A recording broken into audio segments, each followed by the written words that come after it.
ഇടുക്കി ജില്ല സ്ഥാപിതമായത് 1972 ജനുവരി 26. ആസ്ഥാനം പൈനാവ്. നദികൾ പെരിയാർ, പമ്പ, തൊടുപുഴയാറ്, മീനച്ചിലാറ്. ഏറ്റവും ഉയരം കൂടിയ സ്ഥലം ആനമുടി. പ്രധാന വ്യവസായം കാർഷിക മേഖലയും ജലവൈദ്യുത ഉൽപാദനവും. ജലവൈദ്യുത പദ്ധതികൾ: ഇടുക്കി ആർച്ച് ഡാം. ചെറുതോണി പുഴയിൽ കുറവൻ മലയ്ക്കും കുറത്തിമലയ്ക്കും ഇടയിൽ നിർമ്മിച്ച ഏഷ്യയിലെ ഏറ്റവും വലിയ ആർച്ച് ഡാം. ഇടുക്കി, ചെറുതോണി, കുളമാവ് എന്നീ 3 ഡാമുകൾ ചേർന്നതാണ് ഇടുക്കി ജലവൈദ്യുത പദ്ധതി. തോട്ടവിളകൾ. ഏലം. ഇന്ത്യയിൽ ഏറ്റവും കൂടുതൽ ഏലം ഉൽപ്പാദിപ്പിക്കുന്ന ജില്ല. ഏലത്തിന് പേരുകേട്ട സ്ഥലമാണ് വണ്ടിപ്പെരിയാർ, ഉടുമ്പൻചോല. തേയില.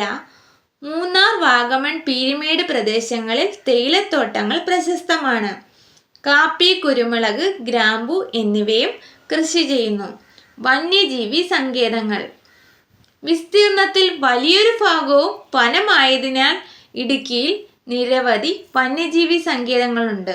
പെരിയാർ കടുവാ സങ്കേതം തേക്കടി വന്യജീവി സങ്കേതം എന്നറിയപ്പെടുന്നു. ഇന്ത്യയിലെ പ്രധാനപ്പെട്ട കടുവാ സങ്കേതങ്ങളിൽ ഒന്നാണ്. പെരിയാർ തടാകത്തിലെ ബോട്ടിങ്ങും ആന, പക്ഷി നിരീക്ഷണം എന്നിവയും പ്രശസ്തമാണ്. ഇരവികുളം ദേശീയോദ്യാനം. വംശനാശ ഭീഷണി നേരിടുന്ന നീലഗിരി വരയാടുകളുടെ സംരക്ഷണത്തിനായി സ്ഥാപിച്ച ദേശീയോദ്യാനം. ചിന്നാർ വന്യജീവി സങ്കേതം. അപൂർവ ഇനം ജീവികളുടെ ആവാസ കേന്ദ്രം. പ്രധാന ടൂറിസം കേന്ദ്രങ്ങൾ: മൂന്നാർ തേയിലത്തോട്ടങ്ങൾ, റിസോർട്ടുകൾ, തണുത്ത കാലാവസ്ഥ, ഹൈക്കിംഗ് ട്രയലുകൾ.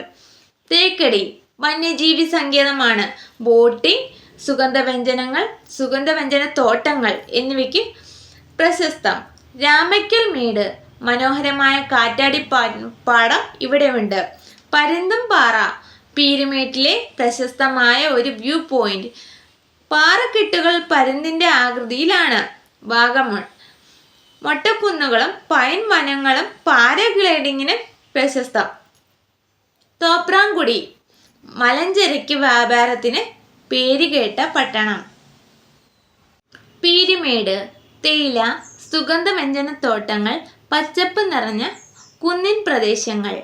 ആനയിറങ്കൽ ഡാം തേയിലത്തോട്ടങ്ങൾക്കിടയിലെ മനോഹരമായ ഒരു തടാകം. നീലക്കുറിഞ്ഞി 12 വർഷത്തിലൊരിക്കൽ പൂക്കുന്ന നീലക്കുറിഞ്ഞിക്ക് വേണ്ടിയുള്ള കുറിഞ്ഞിമല ദേശീയോദ്യാനം ഇടുക്കി ജില്ലയിലാണ്. റോഡ് ഗതാഗതം. കേരളത്തിൽ റെയിൽവേ ലൈനുകൾ ഇല്ലാത്ത ഒരു ജില്ലയാണ് ഇടുക്കി. രണ്ടാമത്തേത് വയനാടാണ്. ഏലത്തിൻ്റെ തലസ്ഥാനം. ലോകോത്തര നിലവാരമുള്ള ഏലം ഉൽപ്പാദിപ്പിക്കുന്ന ഒരു കേന്ദ്രമാണ് ഇടുക്കി.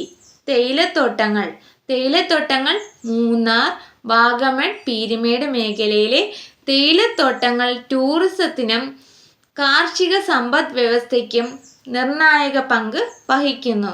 മറയൂർ ചന്ദനം പ്രകൃതിദത്തമായി ചന്ദന മരങ്ങൾ വളരുന്ന അപൂർവ മേഖല. വരയാടുകളുടെ സംരക്ഷണത്തിനായി ഇരവികുളത്ത് ദേശീയോദ്യാനം സ്ഥാപിച്ചിട്ടുണ്ട്. ഇടുക്കി ജില്ലയിലെ പ്രധാന അണക്കെട്ട് ഏഷ്യയിലെ ഏറ്റവും വലിയ ആർച്ച് ഡാമാണ്. കുറവൻ മലയ്ക്കും കുറത്തിമലയ്ക്കും ഇടയിലാണ് സ്ഥിതി ചെയ്യുന്നത്. അതിൻ്റെ ആകൃതി കമാന ആകൃതിയാണ്. ലക്ഷ്യം വൈദ്യുതി ഉൽപാദനം. ഡാം കോംപ്ലക്സിലെ ഭാഗങ്ങൾ: ഇടുക്കി, ചെറുതോണി, കുളമാവ് എന്നീ 3 അണക്കെട്ടുകൾ ചേർന്നതാണ് ആർച്ച് ഡാം. ജലസംഭരണി. ഈ ഡാമുകൾ പെരിയാർ നദിയിൽ രൂപപ്പെടുത്തുന്ന തടാകം വലിയൊരു വിനോദസഞ്ചാര കേന്ദ്രമാണ്. 2. ചെറുതോണി ഡാം. ഇടുക്കി ഡാം കോംപ്ലക്സിലെ പ്രധാന ഡാമുകളിൽ ഒന്ന്. ഇടുക്കി ആർച്ച് ഡാമിനടുത്തായി ചെറുതോണി പുഴയ്ക്ക് കുറുകെയാണ് ഇത് നിർമ്മിച്ചത്. ഇടുക്കി കോംപ്ലക്സിലെ ഷട്ടറുകളുള്ള ഏക അണക്കെട്ടാണ് Cheruthoni dam. Kulamavu dam. Idukki dam കോംപ്ലക്സിലെ 3ാമത്തെ പ്രധാന അണക്കെട്ടാണ് കുളമാവ് ഡാം. ഇത് ചെറുതോണി ഡാമും ആർച്ച് ഡാമിന് ജലം സംഭരിക്കുന്നതിൽ നിർണായക പങ്കുണ്ട്. മുല്ലപ്പെരിയാർ അണക്കെട്ട് ഇടുക്കി ജില്ലയിൽ വണ്ടിപ്പെരിയാറിൽ സ്ഥിതി ചെയ്യുന്നു. കേരളത്തിൽ സ്ഥിതി ചെയ്യുന്ന ഏറ്റവും വലിയ അണക്കെട്ട് മുല്ലപ്പെരിയാർ ഡാം. തമിഴ്നാട്ടിലെ മധുര ഉൾപ്പെടെയുള്ള സ്ഥലങ്ങളിലേക്ക് ജലസേചനം നടത്തുന്നു. മാട്ടുപ്പെട്ടി ഡാം സ്ഥലം മൂന്നാറിനടുത്ത് സ്ഥിതി ചെയ്യുന്നു. പ്രത്യേകത മൂന്നാറിലെ പ്രധാന വിനോദസഞ്ചാര കേന്ദ്രങ്ങളിൽ ഒന്ന്. ഡാമിനോട് ചേർന്ന തടാകത്തിൽ ബോട്ടിംഗ് സൗകര്യം ഉണ്ട്. ആനയിറങ്കൽ ഡാം മൂന്നാറിനടുത്താണ് സ്ഥിതി ചെയ്യുന്നത്.